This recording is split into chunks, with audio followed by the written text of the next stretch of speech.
जिनकी शादी उनकी शादी ड्रामे की अगली किस्त में आप देखेंगे कि फरीदा आंटी के तावीज़ जलाने के बाद अली को उसी कमरे में खुशी नज़र आ जाती है। थोड़ी देर पहले ही वो इस कमरे से खुशी को ढूंढ कर गया था, लेकिन तब इसे खुशी नज़र नहीं आई और फिर इस तावीज़ के असर से इसकी मोहब्बत इस पर वाज़े हो चुकी है। इसलिए वो घर वालों की मदद से खुशी को इस तहखाने से निकाल कर बाहर ले आता है। सब अपनी आंखों से खुशी को देखकर हैरान है, जबकि नादिया की माँ तो परेशान हो जाती हैं कि ये तो बहुत खूबसूरत है। असद को भी अली की पसंद पर हैरत होती है कि जिन्नात इतने भी खूबसूरत हो सकते हैं। इसने तो आज़र और चमकी को देखा है और खुशी तो किसी भी तरह उनकी बहन लगती ही नहीं। खुशी की इस हालत को देखकर अली बहुत परेशान।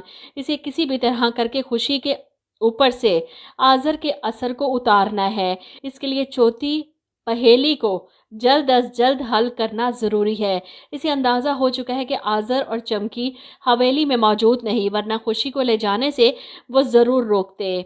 आज की रात ही है इनके पास कि वो इस चौथी पहेली को हल कर सकें। इसके लिए आज़र और चमकी के कमरे में मौजूद इस पुरानी सी अलमारी में मौजूद किताबों को देखकर अली परेशान कि ये अलमारी खुल क्यों नहीं रही, जिस पर नादिया कहती है कि अली इस अलमारी में शीशा है, ऐसा करो तुम शीशा तोड़ दो।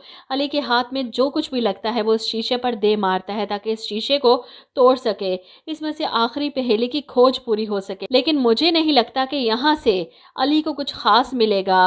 अगर इस अलमारी में वो आखिरी हथियार होता तो आज़र और चमकी इसे कब के निकाल चुके होते। ऐसे में आप देखेंगे खुशी को ठीक करने के लिए इनके पास आखिरी हल है कि वो तावीज़ देने वाले बाबा जी को इस हवेली में बुलाएं ताकि वो आज़र के असर को खुशी के ऊपर से हटा सकें और खुशी इनकी मदद करे वो आखिरी हथियार ढूंढने में।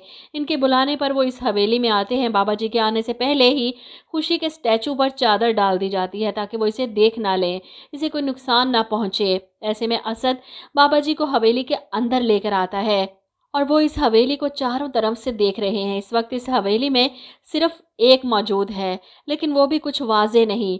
और आपने कहा था यहाँ पर जिन्नात का बसेरा है, क्योंकि आज़र और चमकी सरदार की तरफ आखिरी रसूमात के लिए गए थे, इसलिए इनकी मौजूदगी बाबा जी को महसूस नहीं हो रही।